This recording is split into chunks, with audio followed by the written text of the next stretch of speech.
என்னை பொறுத்த வரைக்கும் தங்கம் ரிஸ்கானது. பட் ஆனால் சாமானிய மக்களுடைய பார்வையில் தங்கம் பாதுகாப்பானது. ஸோ அந்த ஃபிக்ஸட் ரிட்டர்ன் இதில் வந்து அதை வந்து நீங்கள் கொண்டுக்கலாம், ஒன்றும் ப்ராப்ளம் இல்லை. ஸோ எந்த அசட் அலோகேஷனும் வேண்டாம், 100% ஃபிக்ஸட் டெபாசிட்டில் போட்டுட்டு நிம்மதியாக. அதனால தான் நம்ம சொல்கிறோம் திரும்ப ஒவ்வொருத்தருடைய முதலீட்டிலும் கட்டாயம் தங்கம் இருக்கணும். ஆனால் உங்களுடைய ஒட்டுமொத்த முதலீட்டில் ஒரு 5-10% இருக்கணும். ஏன் 100% தங்கம் இருக்கக்கூடாது? போன வருஷம் நல்ல லாபம் கொடுத்துருக்கேன்னா 2020-21 பாருங்கள், 21-22 பாருங்கள், தங்கத்தினுடைய விலை இறங்கி இருக்கு. தங்கத்தை முதலீடு செய்து நஷ்டமும் இறங்கிருக்கும். ஸோ நீங்கள் ஷார்ட் டேர்மில் பார்க்கும் பொழுது போன வருஷத்துக்கு லாபம் மாதிரி தெரியும், இந்த வருஷம் லாபம் மாதிரி தெரியும், அடுத்த வருஷம் எப்படி இருக்குன்னு சொல்ல முடியாது. போன வருஷத்துக்கு முந்தின வருஷம் நஷ்டமாக இருந்ததுங்கிறதுக்கு சாட்சி இருக்கு. தங்கத்தில் இழப்பும் இருந்திருக்கு. அதனால நீங்கள் எல்லாத்தையும் தங்கத்தில் போடக்கூடாது, ஒரு பகுதியை தங்கத்தில் போடுங்க. இந்த மாதிரியான காலகட்டத்தில் உங்கள் 10%, 15% ஆகும் பொழுது அந்த 5% வித்துட்டு கூடுதலாக கிடைச்ச லாபத்தை வித்துட்டு வச்சுங்க கையில். திரும்ப தங்கத்தினுடைய விலை இறங்கும் பொழுது போடுங்க. இறங்கவே இல்லை சார்னு சொல்லாதீங்க. தங்கத்தினுடைய விலை இறங்குறது நம்ம நிறைய தடவை பார்க்குறோம். தங்க ஆபரணங்கிறது நான் அது முதலீடு எப்போதுமே பார்க்கறது இல்லை. அது ஒரு முதலீடுங்கிறது ஒரு கூடுதல் தகுதி, அவ்வளோதான். இப்போ தங்கத்தை ரிலேட்டிவ்ஸ்க்கு நம்ம கிஃப்டாக கொடுக்கும்போது நமக்கு ஏதாவது டாக்ஸ் வரும்? இது தவிர ஒரு வெளிநாட்டு வாழ் இந்தியாவில் இருக்கக்கூடிய சொத்துக்களை, அது தங்கமாக இருக்கலாம், ரியல் எஸ்டேட்டாக இருக்கலாம், விற்று எடுத்துகிட்டு போகிறாங்கன்னா அதுக்கு ஃபார்ம் 10 உட்பட சில ஃபார்ம்ஸ்லாம் இருக்குது. சார்ட் அக்கௌண்ட்டை கேட்டால் சொல்லுவாங்க, ஆடிட்டர்ஸ்ட்டை. அந்த ஃபார்ம்ஸை ஃபைல் பண்ணி ஆர்பிஐக்கு இன்ஃபார்ம் பண்ணிவிட்டு அல்லது ஆர்பிஐ அனுமதி பெற்று எவ்வளோ வேணாலும் பணத்தை எடுத்துகிட்டு போகலாம். ஆனால் நிரூபிக்க வேண்டும். இப்போ ஒரு என்ஆர்ஐ தங்கத்தை எப்படி முதலீடு செய்யலாம் அப்படின்றது கஷ்டம்தான். அதனால தான் நம்ம சொல்கிறோம், எந்த ஒரு அசட்லையும் நீங்கள் அதீதமாக முதலீடு செய்யக்கூடாது. போன வருஷம் முழுவதும் பங்குச்சந்தையில் பங்குகளை வித்திருக்க வேண்டிய ஒரு காலகட்டம். இதற்கு நேர்மாறாக பல பேர் தொடர்ந்து பங்குகளில் முதலீடு செய்தார்கள். பங்குச்சந்தையில் மட்டும் முதலீடு செய்தவர்களுடைய நிலைமையை போன வருஷம் செய்தவருடைய நிலைமையை இன்னைக்கு யோசிச்சு பாருங்க. வணக்கம் சார். வணக்கம். இப்போ ரீசெண்ட் இயர்ஸில் பார்த்தோம்னா கோல்டுடைய ரிட்டர்ன் வரலாற்றிலே இல்லாத அளவுக்கு பெஸ்ட்டாக இருந்திருக்கு அப்படின்னு சொல்கிறாங்க. இப்போ இன்னொரு பக்கம் பார்த்தோம்னா குளோபலாக ஒரு பெரிய ஒரு வர்த்தக யுத்தம்ன்றது நடந்துட்டுருக்கு. இப்போ இனி வரக்கூடிய நாட்களில் தங்கத்தினுடைய விலை கூடுமா குறையுமா? இந்த டாரிஃப் வார் இப்படி செட் ஆகாத ஒரு சிச்சுவேஷன் ரொம்ப கான்ட்ரோவர்ஷியலாக போணுச்சுன்னா தங்கத்தினுடைய விலை அபரிமிதமாக எழுதுவதற்கு வாய்ப்பு இருக்குது. ஒருவேளை செட்டில் ஆகிடுச்சுன்னா தங்கத்தினுடைய விலை மீன் ரிவர்சல்னு சொல்லுவோம், அல்லது அது ரிவர்ஸ் ஆகிடும். ரிவர்ஸ் ஆகி ஒரு $2850 தான் இங்கே இருக்கிறதுலேருந்து ஒரு 5-10% வரைக்கும் கூட வீழ்ந்தால் நான் ஆச்சரியப்பட மாட்டேன். ஓகே, அது டாரிஃப் வார் ஸ்மூத்தாக செட்டில் ஆகி ப்ராப்ளம் சால்வ் ஆகிடுச்சுன்னா. இல்லைன்னா இது இங்கேருந்து மேலும் மேலும் அதிகரிப்பதற்கான வாய்ப்புகளே அதிகம். ஏன்னா டாலருக்கு போட்டியாக, டாலருக்கு நிகராக அதோட ஃபேவர்டு ஒரு ஸ்டேட்டஸுங்கிறது தங்கத்துக்கு வர ஆரம்பிக்கும். இதில் அடிப்படையான ஒரு விஷயத்தை புரிஞ்சுக்கணும். கிரிப்டோவாக இருக்கட்டும், தங்கமாக இருக்கட்டும், ரெண்டுக்கும் மதிப்பு எங்கேருந்து வருதுன்னா அதனுடைய ரேரிட்டினால். அது ஒரு அரிதாக கிடைக்கக்கூடிய ஒரு பொருளாக இருக்கிறதுனால அது என்றைக்கு மாறுதோ அதனுடைய மதிப்பு சுத்தமாக பூஜ்ஜியமாகிடும். அது எவ்வளோ வேணாலும் நம்மளால் மேனுஃபேக்சர் பண்ணிக்க முடியும்னா அதுக்கு மதிப்பே கிடையாது. அது ரெஸ்ட்ரிக்டடாக இவ்வளோ தான் அவைலபிலிட்டி, உலகம் முழுவதும் தடைக்கடியில் இவ்வளோ தான் இருக்குது, இவ்வளோ தான் எடுக்க முடியும், இவ்வளோ தான் எடுத்திருக்கோம், இவ்வளோ தான் அவைலபிளாக இருக்குங்கிறதுனால தான் அதனுடைய மதிப்பு வருதுங்கிறத புரிஞ்சுக்கிட்டிங்கனாலே நமக்கு தெரிஞ்சது டிமாண்ட் அண்ட் சப்ளை காரணமாகத்தான். சப்ளை லிமிட்டட், டிமாண்ட் ஏறிக்கிட்டே இருக்குது. டிமாண்ட் ஏறுறதுனால விலை ஏறிக்கிட்டு இருக்கும். நடுவில் இறங்காமல் இருக்காதானா? எப்போ இறங்கும்னா ஒரு கட்டத்துக்கு மேலே அதிகமாகும் பொழுது ஏற்கனவே வாங்கி வச்சவங்க லாபத்தை பதிவு செய்ய விற்க வருவாங்க. அது நடக்கும். இல்லை எனக்கு ஒரு வீடு கட்டணுங்கிறப்ப நான் விற்க வருவேன், இல்லை ரொம்ப ஏறிடுச்சுங்கிறப்ப விற்க வருவேன். வாங்கணும்னு காத்துக்கிட்டு இருந்து வாங்குற விலையை தாண்டி ரொம்ப ஏறி போச்சுன்னா வெறுத்து போய் நான் வேணாம் இனிமேல் தங்கம்னு விற்க கூட சில பேர் வரலாம். ஸோ இது மாதிரியான ஒரு சூழலுங்கிறதுனால இது ப்ரிடிக்ட் பண்ணுறது ரொம்ப கஷ்டம். உண்மை என்னென்னா அது யாருக்குமே சொல்ல முடியாது, யாராலையும் சொல்ல முடியாது, ப்ரிடிக்ட் பண்ண முடியாது. அதுதான் உண்மை. ஆனால் அதனால தான் நம்ம சொல்கிறோம் திரும்ப ஒவ்வொருத்தருடைய முதலீட்டிலும் கட்டாயம் தங்கம் இருக்கணும். ஆனால் உங்களுடைய ஒட்டுமொத்த முதலீட்டில் ஒரு 5-10% இருக்கணும். ஏன் 100% தங்கம் இருக்கக்கூடாது? போன வருஷம் நல்ல லாபம் கொடுத்துருக்கேன்னா 2020-21 பாருங்கள், 21-22 பாருங்கள், தங்கத்தினுடைய விலை இறங்கி இருக்கு. தங்கத்தை முதலீடு செய்து நஷ்டமும் இறங்கிருக்கும். ஸோ நீங்கள் ஷார்ட் டேர்மில் பார்க்கும் பொழுது போன வருஷத்துக்கு லாபம் மாதிரி தெரியும், இந்த வருஷம் லாபம் மாதிரி தெரியும், அடுத்த வருஷம் எப்படி இருக்குன்னு சொல்ல முடியாது. போன வருஷத்துக்கு முந்தின வருஷம் நஷ்டமாக இருந்ததுங்கிறதுக்கு சாட்சி இருக்குது. 2012 2015 வரைக்கும் தொடர்ந்து தங்கத்தினுடைய 30% வீழ்ச்சியை சந்தித்தது. 30% பணத்தை இழந்திருக்கீங்க. அந்த காலகட்டத்தில் பேங்க்கில் போட்டிருந்தா கூட ஒரு 17-20% லாபம் கிடச்சிருக்கும். ஒரு பக்கம் 30% இழப்பு, இன்னொரு பக்கம் 20% லாபம் வருவதை விட்டுட்டோம், 50% இழப்பு. ஸோ தங்கத்தில் இழப்பும் இருந்திருக்கு. அதனால நீங்கள் எல்லாத்தையும் தங்கத்தில் போடக்கூடாது, ஒரு பகுதியை தங்கத்தில் போடுங்க. இந்த மாதிரியான காலகட்டத்தில் உங்கள் 10%, 15% ஆகும் பொழுது அந்த 5% வித்துட்டு கூடுதலாக கிடைச்ச லாபத்தை வித்துட்டு வச்சுங்க கையில். திரும்ப தங்கத்தினுடைய விலை இறங்கும் பொழுது போடுங்க.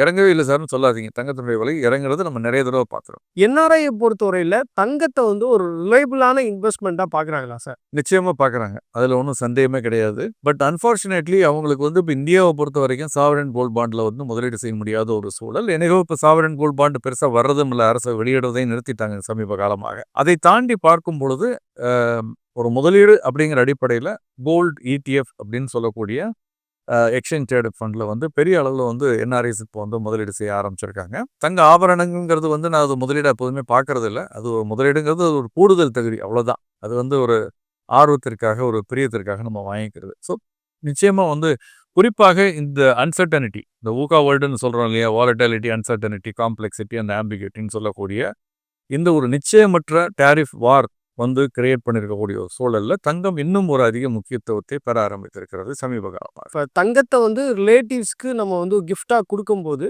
நமக்கு ஏதாவது டாக்ஸ் வருமா? இல்லை, எது வேணாலும் தங்கம் இல்லை, பணமாகவும் கொடுக்கலாம், தங்கமாகவும் கொடுக்கலாம். தங்கத்தை நான் வந்து என்னுடைய ரிலேட்டிவ் கொடுக்கும் பொழுது நான் ஆல்ரெடி டேக்ஸ் கட்டின பணத்தில் தான் அந்த தங்கத்தை வாங்கியிருக்கேன். ஸோ எனக்கு எந்த டேக்ஸும் இல்லை. நான் யாருக்கு கொடுக்குறேனோ அவருக்கு அது வந்து இன்கம். பட் அவர் என்னுடைய அந்த குறிப்பிட்டு சொல்லப்பட்ட அந்த உறுப்பினர் லிஸ்ட்டுக்குள்ளே இருந்தாருன்னு வச்சுக்கோங்க, அவருக்கு அது வந்து வருமானமாக கருதப்படாது. அதுக்கு எந்த விதமான வருமான வரியும் கிடையாது. இப்போ தங்கம் வந்து நிறைய என்கிட்ட இருக்குது. ஆன்செஸ்டர்ஸ் நிறைய பேர் எனக்கு தங்கத்தை கொடுத்துருக்காங்க. இப்போ நான் வந்து யூஎஸில் இருக்கேன். அந்த ஆன்செஸ்டர்ஸ் கொடுத்த தங்கத்தை வந்து நான் அப்படியே வெளிநாட்டுக்கு எடுத்துகிட்டு போகணும் அப்படின்னா முடியாது. அதுக்கு நிறைய சட்ட சிக்கல்கள்லாம் இருக்குது. அப்படின்றப்ப அதை இங்கே இந்தியாவில் விற்று அந்த பணத்தை நான் வேறு வழியில் எடுத்துகிட்டு போகிறதுக்கு ஏதாவது வழிகள் இருக்கா? வேறு ஏதாவது ஆப்ஷன்ஸ் வந்து கவர்மெண்ட்டே கொடுத்துருக்காங்க? இல்லை, இப்போ இந்தியன் சிட்டிசன்ஸ் எடுத்துக்கிட்டு போகிறதுக்கு லிபரலைஸ்டு ரெமிட்டன்ஸ் ஸ்கீம்னு இருக்குது. ஆண்டுக்கு $2,00,000 வந்து எந்த விதமான கேள்வியும் கேட்காமல் வெளிநாட்டில் முதலீடு செய்வதற்கோ, வெளிநாட்டு படிப்பிற்கோ, வெளிநாட்டு பயணத்திற்கோ, அல்லது வெளிநாட்டில் ஏதாவது வாங்குறது, ப்ராப்பர்ட்டி வாங்குறதுக்கோ, ஷேர்ஸ் வாங்குறதுக்கோ எதுக்கு வேணாலும் நம்ம எடுத்துகிட்டு போகலான்னு ஆல்ரெடி இருக்குது. லிபரலைஸ் எல்ஆர்எஸ்ல இருக்குது. இது தவிர ஒரு வெளிநாட்டு வாழ் இந்தியர் இந்தியாவில் இருக்கக்கூடிய சொத்துக்களை, அது தங்கமாக இருக்கலாம், ரியல் எஸ்டேட்டாக இருக்கலாம், விற்று எடுத்துகிட்டு போகிறாங்கன்னா அதுக்கு ஃபார்ம் 10 உட்பட சில ஃபார்ம்ஸ்லாம் இருக்குது. சார்ட்டர்ட் அக்கௌண்ட்டை கேட்டால் சொல்லுவாங்க, ஆடிட்டர்ஸ்ட்டை. அந்த ஃபார்ம்ஸை ஃபைல் பண்ணி ஆர்பிஐக்கு இன்ஃபார்ம் பண்ணிவிட்டு அல்லது ஆர்பிஐ அனுமதி பெற்று எவ்வளோ வேணாலும் பணத்தை எடுத்துகிட்டு போகலாம். ஆனால் நிரூபிக்க வேண்டும். இதன் மூலமாகத்தான் இந்த வருமானம் வந்தது, எனக்கு மூதாதையர்களிடமிருந்து வந்தது, அல்லது நான் வாங்கி இந்த விலைக்கு வாங்கி இந்த விலைக்கு விற்றுருக்கேன். ஸோ அதில் எனக்கு இவ்வளோ லாபம், அதுக்கு நான் இவ்வளோ வரி கட்டிட்டேன், மிச்சம் இவ்வளோ பணம் அப்படிங்கிறத என்னால் அதுக்குள்ள ஆதாரங்களை காட்டிட்டு எவ்வளோ வேணாலும் எடுத்துகிட்டு போகலாம். இப்போ அந்த ஆன்செஸ்டர்ஸ் வந்து அந்த தங்கத்தை வந்து நம்ம ஒரு டிஜி கோல்டாவோ இல்லை வந்து மியூச்சுவல் ஃபண்ட்லேயோ ஷேர்ஸாவோ நம்ம வந்து கன்வெர்ட் பண்ணிட முடியுமா? எதில் வேணாலும் பண்ணலாம். நீங்கள் அதை பற்றி ஒன்றும் கன்வர்ஷன் இல்லை. நீங்கள் அதை விற்கிறத தனியாக பார்ப்பாங்க, இன்வெஸ்ட் பண்ணுறதை தனியாக தான் பார்ப்பாங்க. இது ரெண்டுக்கும் ரிலேஷன் கிடையாது. இதை கொடுத்து அப்படியே கன்வெர்ட் பண்ண முடியாது. நீங்கள் தங்கத்தை தனியாக சந்தையில் விற்றுறணும். அந்த வர்ற பணத்தை நீங்கள் வந்து அது கோல்டு ETF-ஆக இருக்கலாம், அல்லது டிஜிட்டல் கோல்டாக இருக்கலாம், அது எந்த விதமான கோல்டு ETF-ஆக இருக்கலாம், எதில் வேணாலும் நீங்கள் முதலீடு செய்யலாம். இப்போ ஒரு என்ஆர்ஐ வந்து தங்கத்தை எப்படி முதலீடு செய்யலாம் அப்படின்றது அவங்களுடைய ஒட்டுமொத்த முதலீட்டில் ஒரு 10% வச்சுக்கலாம். 5% வரைக்கும் இருக்கலாம். அவருடைய ரிஸ்க் அப்பிடைட்டை பொறுத்து, அவருடைய வயசை பொறுத்து அது வந்து குறைஞ்சபட்சம் 5% இருக்கணும். அதிகபட்சம் 15% வரைக்கும் தங்கத்தை முதலீடு செய்யலாம். அதில் வந்து அவருடைய வீட்டில் இருக்கக்கூடிய ஜுவல்லரி, ஆபரண தங்கத்தை கழிச்சிடணும். நான் இந்த 15% சொல்கிறது நிதி சார்ந்த முதலீடுகள். ஒரு ₹100 பங்குச்சந்தையில் போட போகிறோம், முதலீடு செய்ய போகிறோம்னா ₹85 பங்குச்சந்தையில் போடுங்க, ₹15 தங்கத்தில் போடுங்க. 85 தான் பங்குச்சந்தையில் இருக்கலாம். அதில் கூட ₹35 ஃபிக்ஸட் டெபாசிட்டாக இருந்துட்டு 50 தான் பங்குச்சந்தையில் இருக்கலாம். ஸோ இந்த மாதிரி நீங்கள் ரேஷியோ அசட் அலோகேஷன் பண்ணிக்கணும். பண்ணிவிட்டு அதில் ஒரு கணிசமான பகுதி வந்து இப்போ ஆஃப் லேட்டாக தங்கத்துக்கு அதிக முக்கியத்துவம் வர ஆரம்பிச்சிருக்கு. ஏன்னா டாலர் டேரிஃப் வார் காரணமாக டாலர் இஷ்யூஸு, இந்த மாரல்லாகோ அக்கார்ட், அமெரிக்காவில் அந்த ஸ்டீஃபன் மேரன் சொல்லியிருக்காரு இல்லையா, யூஎஸ் கவுன்சில் அவங்க பொருளாதார ஆலோசகர் சொல்லியிருக்காத திட்டத்தை செயல்படுத்தினால் டாலருடைய மதிப்பு மேலும் குறையும். அப்போ டாலருடைய மதிப்பு இழக்கும் பொழுது அதிக மதிப்பை பெறுவது தங்கம். ஸோ அது மாதிரி பார்க்கும் பொழுது தங்கம் சார்ந்த முதலீடுகள் அதுக்கான வாய்ப்பு. கோல்டு மியூச்சுவல் ஃபண்ட்ஸ் இருக்குது. கோல்டு மியூச்சுவல் ஃபண்டில் போடலாம், கோல்டு எக்ஸ்சேஞ்ச் ட்ரேடட் ஃபண்டில் போடலாம். அது மாதிரி நிறைய முதலீட்டு வாய்ப்பு இருக்குது. தங்கத்தை பொறுத்தவரையில் என்ஆர்ஐ வந்து முதலீடு செய்யணும்னு ஆசைப்படுறாங்கன்னா அவங்க கவனிக்க வேண்டிய விஷயங்கள் என்ன அப்படின்றத நீங்கள் சொன்னீங்க. இப்போ அதே சமயத்தில் வந்து என்ன மாதிரியான ரெகுலேஷன்ஸ் வந்து தங்கத்துக்கு இருக்குது சார்? ஒருவேளை வந்து ஒரு என்ஆர்ஐ தங்கத்தில் முதலீடு பண்ணணும்னு நினைக்கிறாருன்னா இந்தந்த ரெகுலேஷன்ஸ்லாம் அவங்க வந்து தே ஷுட் கன்சர்ன் அப்படின்னா என்னென்ன? இப்போ ஃபிசிக்கல் ஜுவல்லரி வாங்க போகிறாங்கன்னா கட்டாயமாக பேன் கார்டு இப்போ வந்து, ஏன்னா அவங்க வந்து 5000 10,000 வாங்க போகிறதில்ல. ஸோ அவங்களுக்கு பேன் கார்டு கட்டாயம் தேவை. பெரும்பாலான என்ஆர்ஐஸ் பேன் கார்டு இப்போ வச்சுருக்காங்க. Address proof and identity proof இப்போ கட்டாயம் தேவைப்படுகிறது. இது தவிர அவங்க வந்து தங்கம் சார்ந்த ETF அல்லது mutual fund, exchange traded fund, இதில் தங்கம் சார்ந்ததில் முதலீடு செய்யணும்னாலும் ஆதார் கார்டு வேண்டியதில்லை. பட் பேன் கார்டு வேணும் அவங்களுக்கு. அண்ட் அட்ரஸ் ப்ரூஃப் வேணும், லோக்கல் அட்ரஸ் ப்ரூஃப் வேணும், ஃபாரின் அட்ரஸ் ப்ரூஃப் வேணும், ஐடென்டிட்டி ப்ரூஃப் வேணும். இதெல்லாம் கட்டாயம் வேணும். இதன் அடிப்படையில் இப்போ வந்து ETF-ஆக இருந்தால் டிமேட் அக்கௌண்ட் ஓப்பன் பண்ணணும். இப்போ அதில் இன்வெஸ்ட் பண்ணணும்னா அதுக்கு PIS அக்கௌண்ட்டுன்னு ஒன்று இருக்குது, போர்ட்ஃபோலியோ இன்வெஸ்ட்மெண்ட் ஸ்கீம் அக்கௌண்ட்டுன்னு. அது வந்து பல வங்கிகள் அது இப்போ கொடுக்குறாங்க. மத்திய ரிசர்வ் வங்கியிடம் அனுமதி பெற்று அந்த பிஐஎஸ்ன்னு சொல்லக்கூடிய போர்ட்ஃபோலியோ இன்வெஸ்ட்மெண்ட் ஸ்கீம் அக்கௌண்ட் மூலமாக வங்கிகளிலிருந்து பணம் வரணும். அதன் மூலமாக உங்கள் தரகத்தை நீங்கள் வந்து முதலீடு செய்யலாம். அந்த வங்கிகளே கூட தரகு நிறுவனமும் இருக்குது சில சமயம். அவங்களுடைய துணை நிறுவனங்கள் இருக்குது. அல்லது தனியார் வேறு தரகு நிறுவனங்கள்கிட்ட நீங்கள் முதலீடு செய்யலாம். அவங்க வாங்கின உடனே இந்த வங்கியிலிருந்து பணம் அங்கே போயிடும் பிஐஎஸ் அக்கௌண்ட் மூலமாக. விற்கும் பொழுது அந்த பணம் வந்து பிஐஎஸ் அக்கௌண்ட் மூலமாக இங்கே வந்து சேரும். ரிசர்வ் வங்கிக்கு தெரிவிப்பார்கள் இவ்வளோ வாங்கியிருக்கு இவ்வளோ விற்றுருக்குங்கிறத. ரெண்டாவது டிடிஎஸ் பிடிச்சிக்குவாங்க, டேக்ஸ் டிடக்டட் சோர்ஸ் வந்து உங்களுக்கு பிடிச்சிக்குவாங்க. நீங்கள் இன்கம் டேக்ஸ் ரிட்டர்ன் ஃபைல் பண்ணி தான் அந்த டிடிஎஸை உங்களுக்கு டேக்ஸ் இல்லைன்னா கிளைம் பண்ணணும். நீங்கள் உங்கள் வருமானத்துக்குள்ளே அந்த இருக்குன்னா நீங்கள் அதை வந்து கிளைம் பண்ணணும். ஸோ அது ஒரு நல்ல பட்டய கணக்காளர் அவங்களுடைய ஆலோசனை பெற்று செயல்படும். இப்போ இன்னொருத்த எக்ஸாம்பிள் நீங்கள் சொன்னீங்க, இப்போ லேப் கிரவுண்ட் டைமண்ட் இருக்குது. லேப் கிரவுண்ட் டைமண்ட் வந்ததுக்கு பிறகு தான் டைமண்டோடைய விலை வந்து வீழ்ச்சி அடைஞ்சது. இன்னைக்கு மார்க்கெட்டில் டைமண்டுக்கு பெரிய ஒர்த்து கிடையாது. நிறைய பேர் அதை போய் வாங்குறது கிடையாது.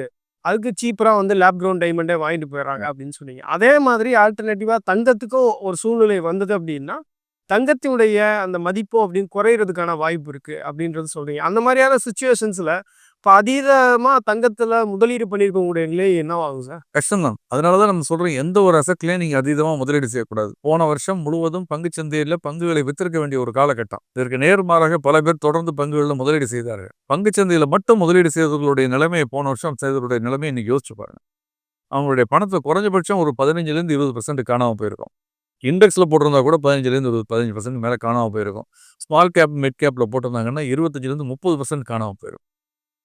இதை மீண்டு வர்றதுக்கே இந்த பங்குச்சந்தை வந்து இப்போ 25% போச்சுன்னா அதை மீண்டு எழுவதற்கு பங்குச்சந்தை 25% எழ வேண்டாம், 33% எழணும். அப்போ தான் அந்த திரும்ப அந்த 75ங்கிறது 100 ரூபா. ஸோ இது புரிஞ்சுக்கணும், எந்த ஒரு அசட் கிளாஸ்லையுமே முழு பணத்தையும் போடக்கூடாது. அன்லெஸ் அதர்வைஸ் நீங்கள் அந்த துறை சார்ந்த ஒரு இதில் வேலை பார்த்து நீங்கள் ஒரு அனுபவஸ்தராக இருந்து ரொம்ப எக்ஸ்பர்ட்டாக இருந்தால் ஒழிய அப்போ கூட ரிஸ்க் இருக்குது. பட் ஒரு தெரிஞ்ச ரிஸ்க் எடுக்கிறீங்க. பட் அது இல்லாமல் நீங்கள் போய் ஒரே ஒரு எல்லாத்தையும் பங்கு சந்தையில் போட்டுட்டு பணத்தை விட்டுட்டு இருக்குது, இல்லை எல்லாத்தையும் வந்து பாதுகாப்புன்னு சொல்லி கடன் பத்திரங்களில் போட்டுட்டு 1% கூட வட்டி கிடைக்குதுன்னு அப்புறம் அந்த பணம் போயிடுச்சுன்னா அப்புறம் வந்து அரசாங்கத்தை போய் திட்டிகிட்டு இருக்குது. அல்லது எல்லாத்தையும் தங்கத்தில் போடுறது, இது எதுவுமே சரியாக இருக்காது. எல்லாத்துலேயுமே பிரித்து போட்டுட்டு இதில் வந்து 50 ரூபாய், இதில் 30 ரூபா, இதில் 20 ரூபா, இந்த 20 ரூபா 25னா 5 விற்றுட்டு இந்த எந்த 50 ரூபா 45,000 இருக்கோ அதில் இந்த திரும்ப அது 50 ஆக்குறது. ஸோ இதன் மூலமாக அந்த 100 வச்சுக்கிட்டு இருப்போம். ஆனால் என்ன ஆகும்னா இங்கே நஷ்டம் லாபம் பதிவு செய்கிறது அங்கே நஷ்டத்தில் போய் போட்டு ஒட்டுமொத்தமாக நம்ம மலிவான விலையில் வாங்கிக்கிட்டே இருப்போம், விலை கூட விற்றுக்கிட்டே இருப்போம். இந்த 100 ஒரு காலகட்டத்தில் விரைவில் 200 ஆகும். இப்போ உங்களுடைய ஃபார்முலா ஆஃப் அசட் அலோகேஷன் அப்படின்றது என்ன சார்? எப்படி நீங்கள் வந்து ஒரு சிம்பிளாக சொல்லணும்னா இப்படி தான் அசட் அலோகேஷன் பண்ணணும்னு நார்மலாக நாங்கள் சொல்லக்கூடியது 100 - ஏஜ் ரூல்னு சொல்லுவோம். உங்கள் வயசை 100லேருந்து கழிச்சிட்டு மிச்சம் இருக்கிறத நீங்கள் வந்து பங்குச்சந்தையில் முதலீடு செய்யுங்கள்னு சொல்லுவோம். ஒரு 30 வயசால் வந்து 70 ரூபா வந்து 100 ரூபாயில் 70 ரூபா வந்து பங்குச்சந்தையில் போடலாம். 40 வயசால் வந்து 60 ரூபா பங்குச்சந்தையில் போடலாம். 40 ரூபாய் ஃபிக்ஸட் ரிட்டர்னில் போடலாம். அதே 80 வயது ஆன உடனே 20 ரூபா தான் பங்குச்சந்தையில் இருக்கணும், 80 ரூபா தான் ஃபிக்ஸட் ரிட்டர்னில் இருக்கணும். பங்குச்சந்தைன்னு நான் சொல்கிறது மியூச்சுவல் ஃபண்ட், பங்குச்சந்தை ரிஸ்க் அசெட்.